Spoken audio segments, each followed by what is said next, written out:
જય જગન્નાથ, જય જગન્નાથ. અષાઢી બીજનો રૂડો અવસર. અષાઢી બીજ એ આપણા સામાજિક, આર્થિક, સાંસ્કૃતિક અને ધાર્મિક એ દરેક ક્ષેત્રની સાથે સંકળાયેલું એવું. સામાજિક રીતે જોઈએ તો કચ્છી માડું, આપણા કચ્છના લોકો છે, એમનું નૂતન વર્ષ છે, નવું વર્ષ શરૂ થાય છે. ખેડૂતો માટે વાવણીની આશા, અને જો એ દિવસે સારો વરસાદ થાય તો એમને શકનવંતું ગણવામાં આવે છે. અને સાંસ્કૃતિક રીતે જોઈએ, ધાર્મિક રીતે જોઈએ, અધ્યાત્મની દ્રષ્ટિ ઉપર જોઈએ તો આ દિવસે ભગવાન જગન્નાથ પોતાના જ્યેષ્ઠ ભ્રાતા અને પોતાની ભગિની સુભદ્રાજી છે એમની સાથે નગરચર્યા કરવા માટે આપણે ભગવાન જગન્નાથની રથયાત્રા અને એમની સાથે સંકળાયેલા ઐતિહાસિક પૃષ્ઠભૂમિની થોડી ચર્ચા કરીએ. એક સનાતની હોવાના નાતે આપણી પાસે આપણા તહેવારો, આપણી પરંપરા, એમની અમુક અંશે જાણકારી હોવી એ ખૂબ અપેક્ષિત છે, આવશ્યક છે, અનિવાર્ય. ભગવાન જગન્નાથની મુખ્ય રથયાત્રા આમ તો ઓડિશાના પુરીમાં આયોજિત થાય છે. આદ્ય શંકરાચાર્યજીએ સ્થાપેલી 4 જે મુખ્ય પીઠિકાઓ છે એમાંથી એક ગોવર્ધન પીઠ પણ આ જ જગન્નાથ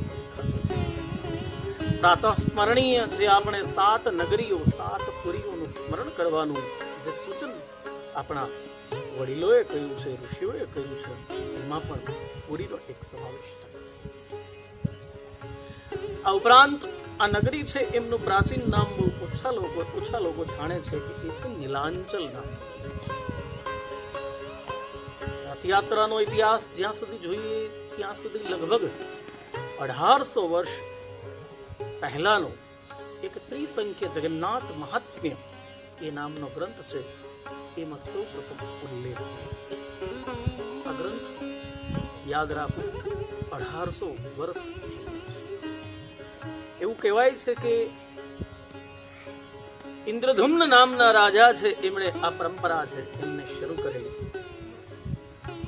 આધ્યાત્મિક દ્રષ્ટિ ઉપર જોઈએ તો સ્કંદ પુરાણમાં, પદ્મ પુરાણમાં, નારદ પુરાણમાં, બ્રહ્મ પુરાણમાં, હરિવંશ પુરાણ, આ બધામાં આ કથાઓ. પદ્મ પુરાણ અને હરિવંશ પુરાણની કથા અનુસાર એક વખત એવું બને છે એ ભગવાન શ્રી કૃષ્ણના ભગિની બહેન સુભદ્રાજી એ પિયરમાં મળવા માટે આવે છે અને ભગવાનને કહે છે કે મારે નગરચર્યા કરવા માટે નીકળવું છે. ભગવાન પોતાના બહેન છે એમની ઈચ્છાને પરિપૂર્ણ કરવા માટે 3 રથને તૈયાર કરે છે. દૌ ભૈયા બલરામજીનો એક રથ છે, એક સુભદ્રાજીનો રથ છે. નગરચર્યા કરતા કરતા પોતાના એક માસીના ઘરે એ જાય છે અને ત્યાં 7 દિવસ સુધી રોકાય છે. આ સ્થળનું નામ આજે પણ ત્યાં પુરીની બાજુમાં 3 કિલોમીટર દૂર ગુંડિયા મંદિર સુધી થાય છે. અને 7 દિવસ સુધી ત્યાં રોકાણ કરી, આરામ કરી અને 8મા દિવસે ફરીથી પોતાના નિજધામની સ્વસ્થાને ભગવાન પધારે છે. આ પરંપરાને ત્યાંના સ્થાનિક લોકો વર્ષોથી જગન્નાથપુરીની રથયાત્રા તરીકે ઉજવે છે. અહીં આ યાત્રાનું સ્થાનિક લોકો બહુડા યાત્રા એવું નામ પણ રાખે છે. કેટલાક લોકો એમને બડા દેવલા તરીકે પણ ઓળખે છે. 3 કિલોમીટર લાંબી આ યાત્રા બીજના દિવસેથી શરૂ થાય છે, અષાઢ સુદ બીજથી, અને એકાદશી સુધી ચાલે છે. 10 દિવસનો કાર્યક્રમ ત્યાં હોય છે. અહીંયા પ્રસાદ તરીકે પાવડા પીઠા એટલે કે મીઠો રોટલો એ ધરવામાં આવે છે અને પ્રસાદ રૂપે વેચવામાં.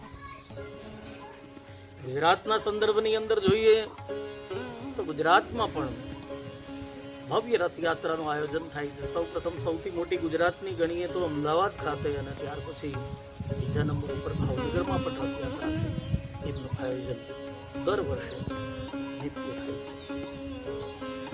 ગુજરાતમાં અમદાવાદના જમાલપુર દરવાજા પાસેથી 450 વર્ષ જૂનું જે હનુમાનદાસ બાપુ પૂજ્ય એમણે સ્થાપેલી ગાદી, અને ત્યાંથી આ યાત્રા એ નીકળે છે. ઈસવીસન 1878 2 જુલાઈના રોજ તુલસીદાસજી દ્વારા આ રથયાત્રા છે એમને શરૂ કરવામાં આવી, અને આજે પણ આ યાત્રા લગભગ 148 વર્ષથી નિત્ય દર બીજના દિવસે એક દિવસ માટે નીકળે છે. ત્યાં જગન્નાથપુરીની અંદર ભગવાનના માસીના ઘરની વાત છે, અહીંયા ભગવાનના મોસાળની વાત છે, મામાના ઘરની વાત છે. સરસપુર એ ભગવાનનું મોસાળ છે, ત્યાં ભગવાનને રાજભોગ ધરાવવામાં આવે છે, અને ત્યાર પછી યાત્રા આગળ નીકળે છે. અમદાવાદની રથયાત્રા લગભગ 14 કિલોમીટર જેટલા વિસ્તારની અંદર ચાલે છે, અને ભગવાનનું દર્શન કરે.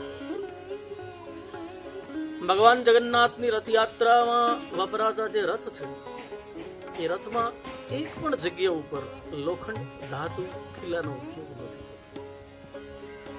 ભરૂચના ખલાસ જાતિના લોકો એ વર્ષોથી લીમડાના લાકડાની અંદરથી આ 3 રથ છે એમને તૈયાર કર્યા. સૌ પ્રથમ ભગવાન જગન્નાથ છે, એમનો રથ છે જેમનું નામ નંદી ઘોષ છે. આ નંદી ઘોષ નામનો રથ છે, એમને 16 પૈડા છે, લગભગ 45.5 એટલે કે 45.5 ફૂટની ઊંચાઈ ધરાવે છે આ નંદી ઘોષ. એમના અશ્વ 4 છે, જેમાં મુખ્યત્વે શંખ છે, બલાહક છે, શ્વેત છે અને હરિદાસ છે.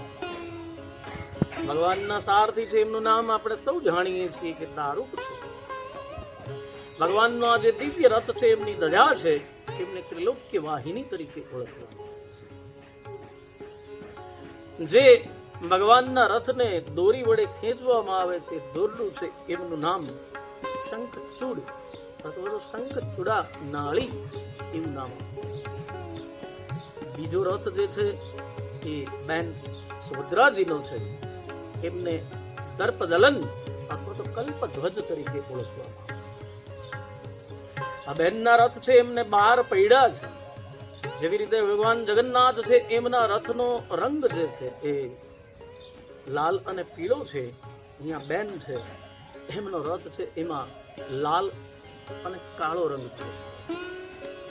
ધ્વજનું નામ નાદિંભિક છે, અને એમના અશ્વ છે એ રોચિક, મોચિક, જીતા અને અપરાજિતા નામના 4 અશ્વ એમને છે. જે દોરડાથી આ રથ સુભદ્રાજીનો છે એમને ખેંચવામાં આવે છે, એમનું નામ સ્વર્ણચૂડા. ત્રીજો જે રથ છે એ દામોભૈયા બલભદ્રજીનો રથ છે. તલધ્વજ નામનો આ રથ છે. એમના અશ્વ છે, એમનું નામ છે ત્રિવ, ઘોર, દીર્ઘાશ્રમ અને સ્વર્ણનાભ.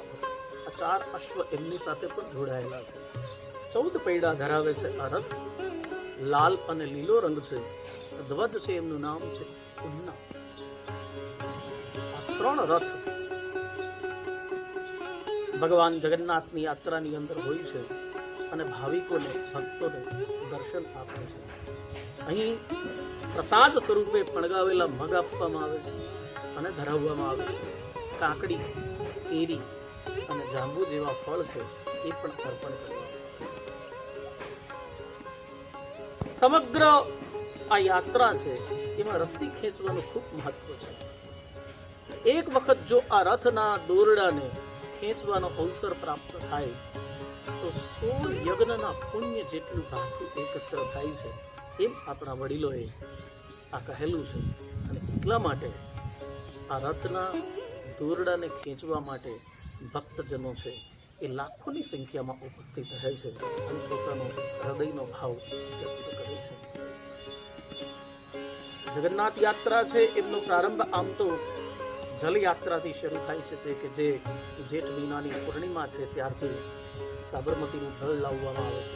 પછી પહિંદ વિધિ પણ એક અગત્યની વિધિ છે કે જેમને પુરીની અંદર છેરા પહોરા તરીકે ઓળખવામાં આવે છે. આપણે પહિંદ વિધિ કહીએ છીએ. સોનાની સાવરણીથી પ્રથમ સફાઈ કરવામાં આવે છે અને પછી તે રથને લેતો કરવામાં આવે છે. 1989-90 આ વિધિ મુખ્યમંત્રી શ્રી દ્વારા ગુજરાતમાં થઈ છે, પણ એ પહેલા સાધુ અને સંતો દ્વારા આ પહિંદ વિધિ છે એ પણ કરવામાં. તો આવી આપણી દિવ્ય રથયાત્રા છે એનો આનંદ માણીએ અને આ ઉત્સવને ઉજવીએ. ભગવાન જગન્નાથના ચરણની અંદર આપણે સૌ વંદન કરીએ. જય જગન્નાથ.